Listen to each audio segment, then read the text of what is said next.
Ladies and gentlemen, welcome back to Leaders Dialogue Show. Today we are handling the issue of source of values.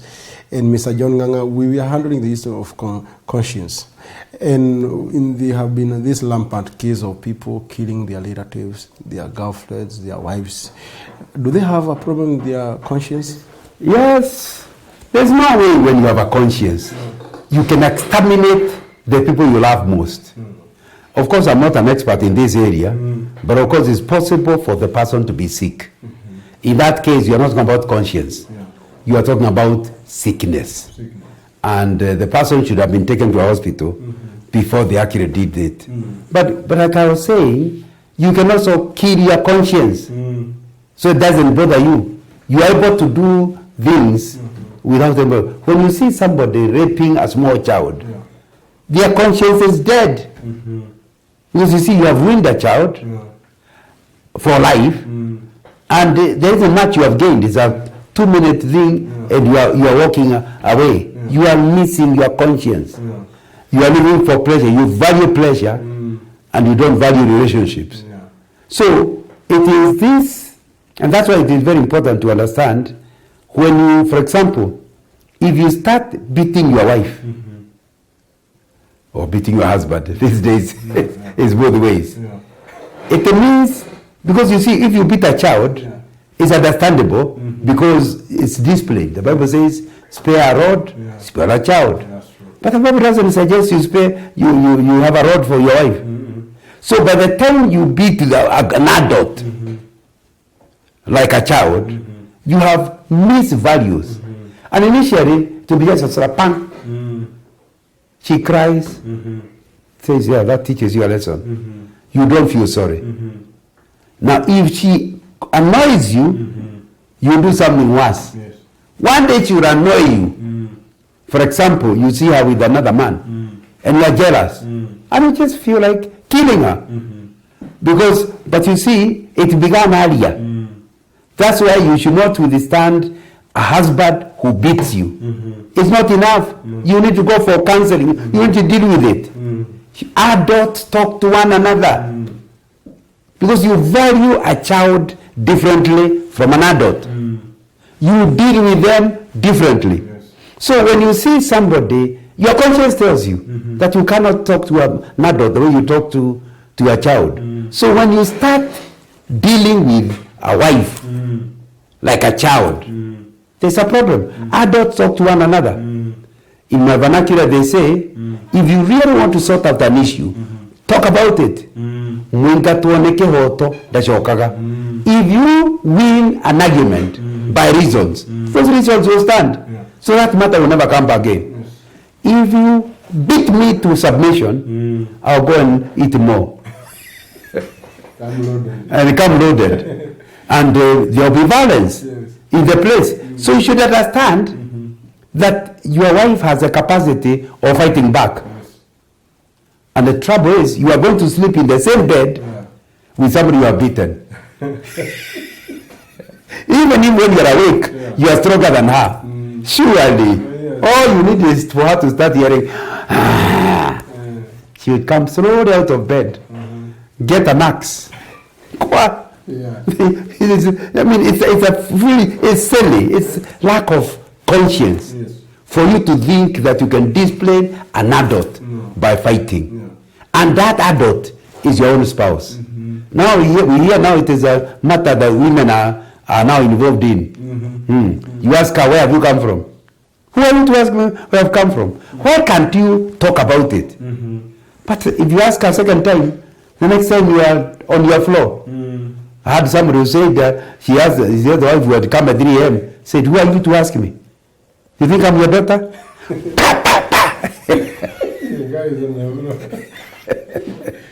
You know him, he has come from sleep. He addressed it. Now you need to understand there is something wrong. It's the conscience, the values we got from our conscience are being overrun. And if we continue the way we are, we will exterminate each other. You know, human beings are the only one where somebody fears another human being. Lions don't fear lions. Cows don't fear cows.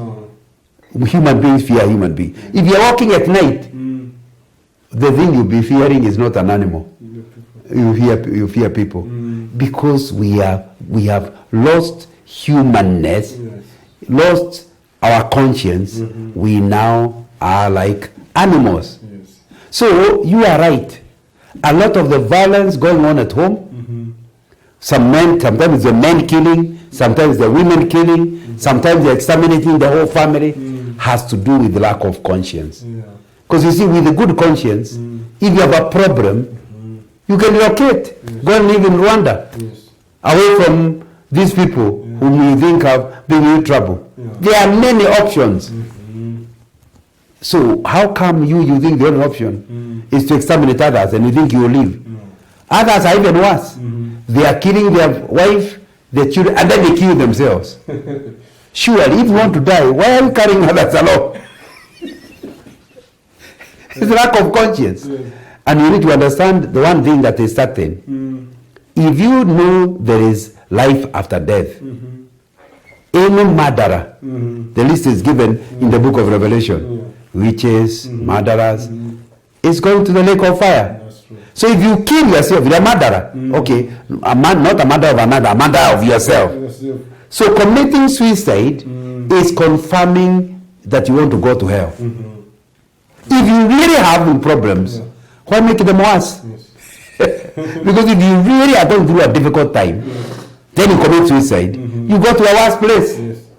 So committing suicide or murdering is a sign of cowardice and a sign of lack of conscience. Yeah, because if you really have a conscience, then your conscience will be bringing, you can't kill, then you overrun it.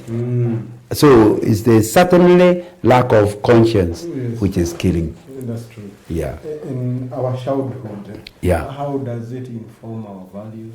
Yeah, we have seen that nature influences what our values are. We have seen that our conscience influences what our values are. Our upbringing also does. And it's to such an extent is fearsome. Are you aware? If two Kikuyus get a child in Nyeri, and when the baby is small, they decide to hand over that baby to a Luo in Bondo. And the baby is brought up in Bondo.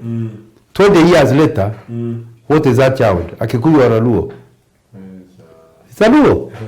You are not, okay, we are proud that DNA can tell us that's the father. But the real father is not the one who serves a child. The real father is the one who brings up the child. Because who you are, your values are determined not by whose egg or whose sperm was at work. It's determined by who brought you up. Why? Because a lot of our values come from our nature. What you call food is not determined by you, determined by mothers. So when you say, I don't like eating food with piripiri. I don't like strong spices. It's not you who doesn't like. It's your mother. If only you had been brought up on piripiri, on strong spices.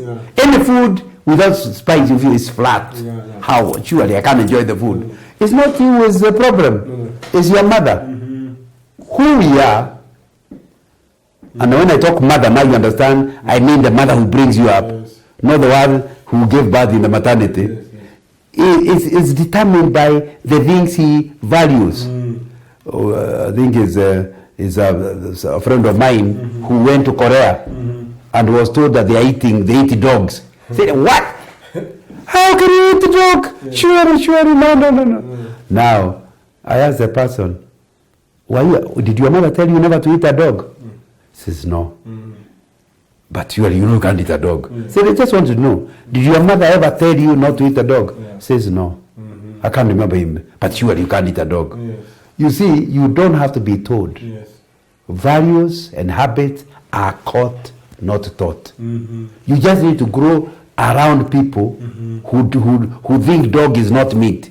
And within no time, they never tell you. Even you you start thinking dog is not meat. Yes. And it's important to understand then who the values you have a lot to do with the environment within which. What did the people who are with you, what did they actually value? The things they valued are going to be the things you value. What they call food is what you call food. What they call bad is what you call bad. If they think that a child should be married at the age of 12, by the time you are 13, you wonder, oh, is nobody marrying me? Yes. Because the value is for early marriage. So when you reach 15, 16, 17, you are not married, even you feel you have a problem. Yes. Now, but other people, they are 30 and happily unmarried. So it has to do with your society, your upbringing. Yes. What do they make you start valuing? And so that's what we are saying. Your upbringing of necessity has something to do with who you become and the kind of things you think as important. And therefore your behavior and your decisions. So it's in discussing this discussion we're having today on where do values come from, you can see they have to do with where you are, who are bringing you up, what are the things they count as important. And it's important, for example, if your parents bring you up to eat at 8 o'clock, your father is available at 8 o'clock, you are eating. Yes. My friend, if it goes to 9 o'clock, you think there is a crisis. If they bring you up to be eating at midnight, you will feel, if you try to eat at 8 o'clock, you feel I'm not hungry enough. Yes. It's too early. Yeah, it has to do with how are you brought up? What are the things they counted as important? Yeah. And of course, I'm not suggesting you cannot change. I'm only saying it will be an uphill task to change from the values you got when you were young. Excellent. And ladies and gentlemen, we are grateful for your viewership, and Mr. John Ng'ang'a, we are grateful for your time. And we trust that our conscience will not be sealed. We will not hack down people like people with dead conscience, but we'll have values that are good and will live in love with our friends. Until next Monday, we request you keep forwarding your comments on our Twitter handle at Leaders Dialogue Show and on our Facebook page at Leaders Dialogue. Until next Monday, keep glowing as a leader. Thank you. We are the new generation. We are the youth of the nation. High in the sky. We are the new generation. Leader.